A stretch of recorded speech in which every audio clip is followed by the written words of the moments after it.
D'abord, ça évoque, je suis très émue par ce geste de la communauté juive de Paris, de France, parce que ça fait quand même déjà 79 ans à peu près que les choses sont passées, entre 42 et 44, surtout, enfin, le principal des événements pour nous, c'était entre 42 et 44, et donc ça va faire 79 ans maintenant, et 60 ans après la disparition de papa. Alors, il y a toujours, on a toujours un peu peur que tout soit oublié, et puis voilà, que les gardiens de la vie ont pris ça en main, et je trouve que c'est absolument extraordinaire, donc ça me réjouit beaucoup pour sa mémoire. Je remercie tous ceux qui ont pris part à cette entreprise, quoi. Alors, un petit peu parler de papa, un petit peu expliquer peut-être quelles sont les forces qui l'ont poussé à faire ce qu'il a fait. C'est ce que je pense c'est plus intéressant que raconter les faits, parce que les faits, je crois qu'ils sont connus, et enfin assez connus par les gens qui s'y intéressent. Peut-être dessiner la personnalité de papa, et d'essayer de voir qu'est-ce qui l'a poussé à faire ce qu'il a fait. D'abord, mon père, quand il était orphelin très jeune, à l'âge de 7 ans, son père est mort d'un accident causé par une voiture à cheval, enfin bon, les choses de cette époque-là. Et c'est son grand-père maternel, Alfred Lévy, qui était rabbin, d'abord grand rabbin de Lyon, ensuite grand rabbin de France. C'est ce grand-père maternel qui, en fait, l'a élevé de l'âge de 7 ans à l'âge de 14 ans. Quand mon père a eu 14 ans, le grand-père est décédé. Et je crois qu'il a eu beaucoup d'influence sur mon père, surtout pour le fait que le grand-père, lui, il se faisait beaucoup de soucis pour l'avenir de la communauté française, la communauté juive française. Il y avait énormément d'assimilation complète à son époque. Et donc, le rabbin se faisait des soucis pour ça, et je crois qu'il a transmis à son petit-fils. Là, on est dans les années 20, n'est-ce pas? Comment? Là, on est dans les années 20, ce que tu es en train de raconter. Le grand-père, il est mort en 1919. D'accord. Et donc, papa, à 17 ans, il a fondé le mouvement EI, qui est ensuite devenu EIF, mais enfin, c'est quand même le même mouvement. Maintenant, je voudrais d'abord, avant tout, essayer de définir l'appartenance de mon père. Mon père a été très, très français. D'ailleurs, le grand-père aussi il se sentait très, très français. C'était une famille juive originaire de Lorraine, beaucoup de générations.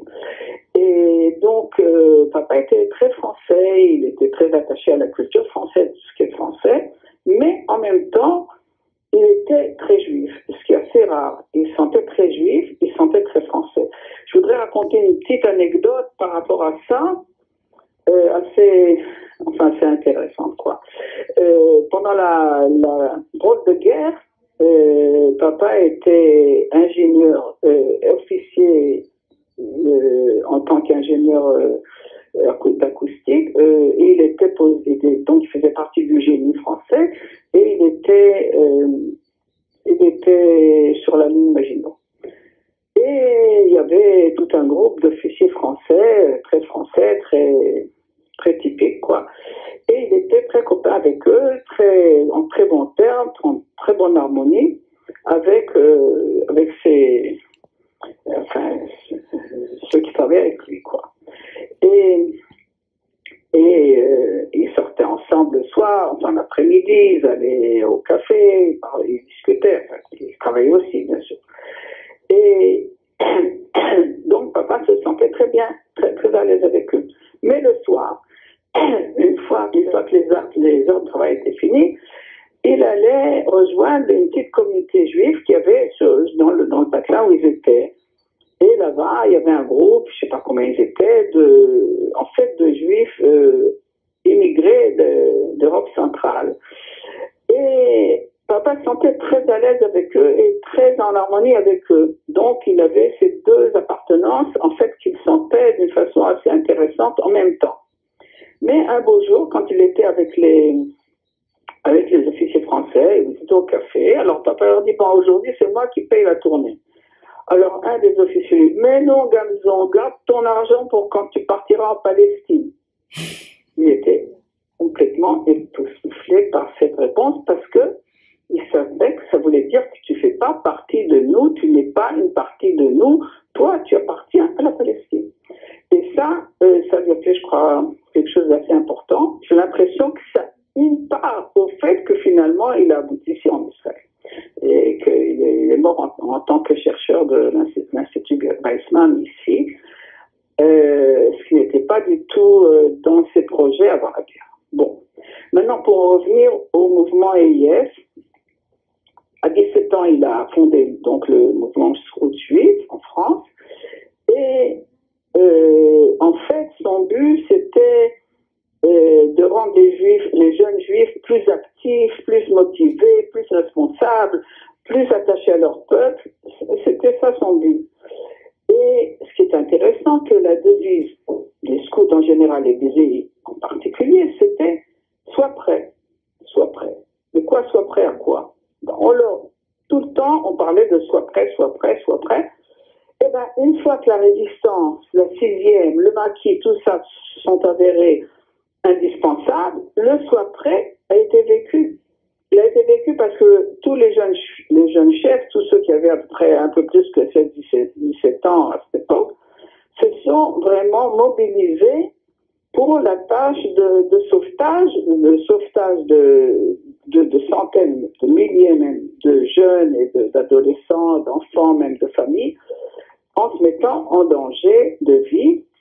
Et en fait, il y a eu, je sais pas, 50, 60 jeunes chefs qui sont tombés, qui ont été tués pendant cette époque-là, en faisant ce travail de dévouement pour sauver des coreligionnaires.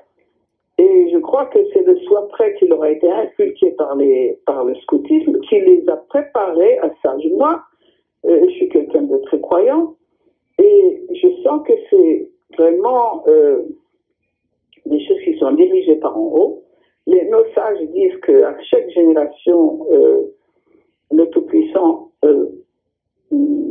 plante des tzadikim, des justes, pour la génération en question. Et j'ai l'impression que tout ce qui a préparé mon père et ses émules, ses élèves, ses disciples, les chefs EIF, c'était aussi pour cette époque ce qu'on dit nos sages, que le Tout-Puissant prépare le remède avant le fléau.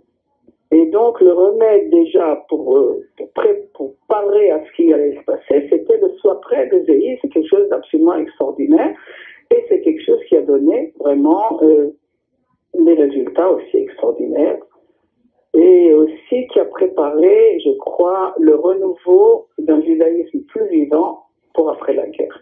Donc tout ça sont des choses qui se sont enchaînées l'un dans l'autre, mais c'était avant tout, je crois, la personnalité de papa qui avait été, et qui nous a inculqué à nous aussi, le sentiment que la souffrance ou la détresse du prochain est plus important, beaucoup plus important que notre propre confort. Et ça, on l'a vraiment senti dans sa vie, dans sa façon d'agir, et il a, je crois, Baruch Hashem, inculquer ça à ses enfants et à ses petits-enfants. J'en suis très reconnaissante et je crois vraiment que nous avons beaucoup de reconnaissance à avoir pour lui, pour toutes ces choses-là, que son souvenir soit béni. Amen. Avril 26 à Montargis-Loiret. Alors mon nom de naissance c'est Mélian Chenin, mais je suis appelé longtemps sous un autre nom parce que j'ai mal orthographié. Jusqu'à mon certificat d'études, le prénom de naissance, Abraham, ils m'ont toujours appelé Mandou. À cette époque-là, je rentrais déjà d'une prison de Suisse, qui était ma première prison, j'avais 16 ans. Et donc j'avais fini par m'évader et revenir en France. Et j'avais rendez-vous avec Castor sur le pont Napoléon à Moissac. Et ensuite, c'est Castor qui m'a monté à Chari, qu'on nommait Narsara à l'époque, qui était à quelques kilomètres à pied de Moissac, où il y avait un groupe de jeunes, de Khaverim, comme on disait alors. Est-ce que vous pouvez nous expliquer en quoi consistait votre rôle d'agent de liaison au sein du groupe Zéhid Chari? Ah ben ça, de transporter tout ce qui était transportable, ça pouvait être des pommes de terre, dans certains cas, et surtout des faux papiers, bien entendu, des armes également, enfin tout ce qu'on avait besoin de transporter discrètement.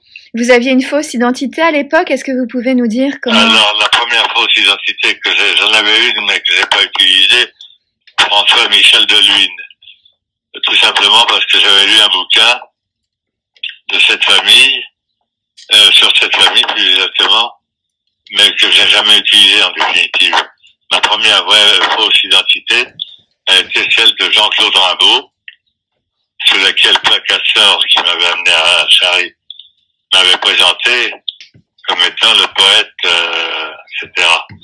Alors j'avais rectifié que Rimbaud chez moi s'écrivait avec DLT à la fin et que mon prénom n'était pas Arthur, mais Jean-Claude. Mais Jean-Claude. Alors vous avez été une nouvelle fois arrêté le 20 février 43 par la brigade spéciale de Vichy pour utilisation et fabrication de faux papiers. Est-ce que vous pouvez nous raconter également? Ça oui, je me suis retrouvé à la prison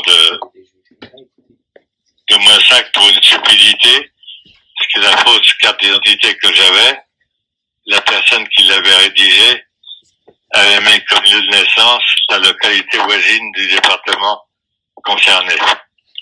Donc ça crevait les yeux. Ils ont essayé de me faire dire ma véritable identité, parce que c'était évident que c'était une fausse identité, mais on pouvait pas savoir laquelle. Et ça, de toute la guerre, 644, j'étais arrêté assez souvent.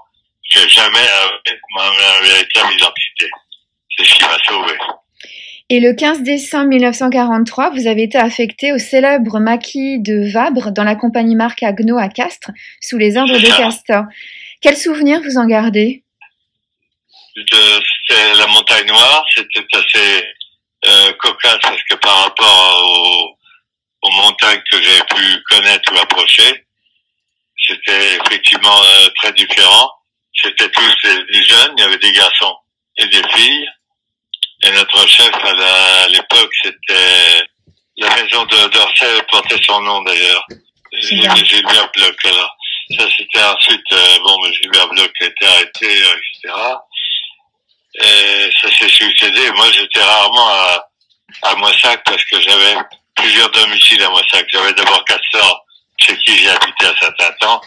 Donc je me suis évadé du disciplinaire où Pubert, qui était la femme de Castor, et Castor m'a amené et m'a présenté à Moissac où je savais un peu de tout, quoi. J'étais l'homme à tout faire, je savais tout, je connaissais tout, j'ai beaucoup bourlingué dans ma vie, et ça a pas mal servi aux autres, et à moi aussi, parce que j'étais, disons, je passais de poète à garçon, déluré, quoi. J'étais toujours au vif du sujet. Et j'ai fait beaucoup de choses. C'est là où j'ai fait du transport d'armes, du transport de munitions, transport de faux papiers, de nourriture pour les gens qui vivaient dans les cabanes de vigne ou dans les forêts. Je faisais tout ce qui était faisable et tout ce qu'on avait besoin de main pour pouvoir le faire. Je n'étais pas le seul. J'avais les liaisons avec les maquis de la résistance.